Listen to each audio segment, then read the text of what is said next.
বাংলাদেশ ক্রিকেটের সবচেয়ে বড় তারকা সাকিব আল হাসানকে ঘিরে বিতর্ক যেন থামছেই না। দেশের মাটিতে তার ফেরা এবং জাতীয় দলে পুনরায় অন্তর্ভুক্তি, এই দুই বিষয় নিয়ে দীর্ঘদিন ধরে চলছে আলোচনা এবং সমালোচনা। সম্প্রতি এক সাক্ষাৎকারে এসব ইস্যুতে নিজের অবস্থান ব্যাখ্যা করেন সাকিব নিজেই।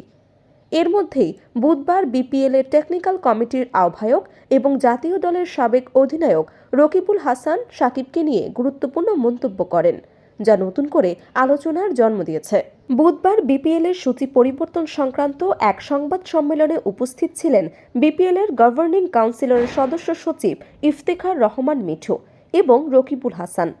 সংবাদ সম্মেলনে বিভিন্ন প্রশ্নের উত্তর দেয়া হলেও সাকিব ইস্যুতে ইফতেখার রহমান মিঠু মন্তব্য এড়িয়ে যান।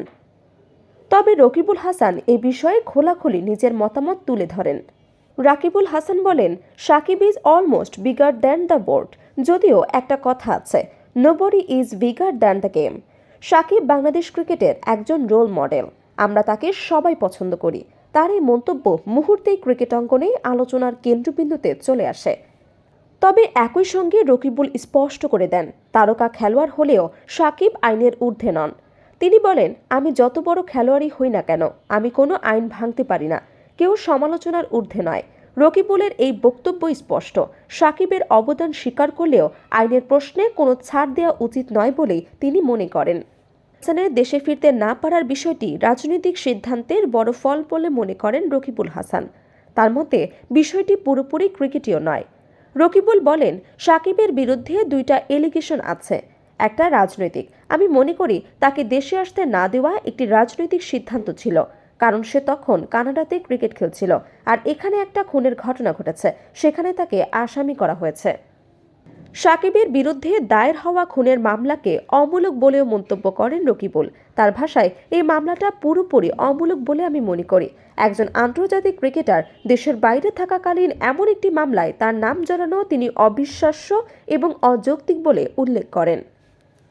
এর আগে সদস্য সাবেক ক্রীড়া উপদেষ্টা সামাজিক যোগাযোগ মাধ্যমে ফেসবুকে দেওয়া এক পোস্টে বলেছিলেন, তিনি বাংলাদেশ ক্রিকেট বোর্ডকে অনুরোধ করবেন যেন সাকিব আবারও জাতীয় দলে খেলতে না পারেন। বিষয়টি নিয়েও প্রতিক্রিয়া জানান রকিবুল। তিনি বলেন, যদি উনি সত্যি এটা বলে থাকেন তাহলে এই ধরনের মন্তব্য করা উচিত নয়, এটা খুবই দুর্ভাগ্যজনক। রকিবুলের মতে এমন বক্তব্য ক্রিকেট ও খেলোয়াড় দুটোর জন্যই নেতিবাচক বার্তা দেয়। সাকিব আল হাসান বাংলাদেশ ক্রিকেটের ইতিহাসের অন্যতম সফল এবং প্রভাবশালী ক্রিকেটার। তার ব্যাটিং, বোলিং, অলরাউন্ডার পারফরমেন্স বহু ম্যাচে বাংলাদেশকে জয় এনে দিয়েছে। ফলে তাকে নিয়ে সিদ্ধান্ত গ্রহণের আবেগ, রাজনীতি কিংবা ব্যক্তিগত মতামতের প্রভাব না পড়ে, এটাই প্রত্যাশা করছেন ক্রিকেট সংশ্লিষ্টরা। রকিবুল হাসানের মন্তব্য একদিকে যেমন সাকিবের প্রতি সম্মান এবং স্বীকৃতি উঠে এসেছে, অন্যদিকে আইনের শাসন ও ক্রিকেটীয় শৃঙ্খলার বিষয়টিও স্পষ্টভাবে উঠে এসেছে। এখন দেখার বিষয়, সাকিবের দেশে ফেরা ও জাতীয় দলের ভবিষ্যৎ নিয়ে বিসিবি শেষ পর্যন্ত কি সিদ্ধান্ত নেয় এবং এই বিতর্ক কোথায় গিয়ে দাঁড়ায়।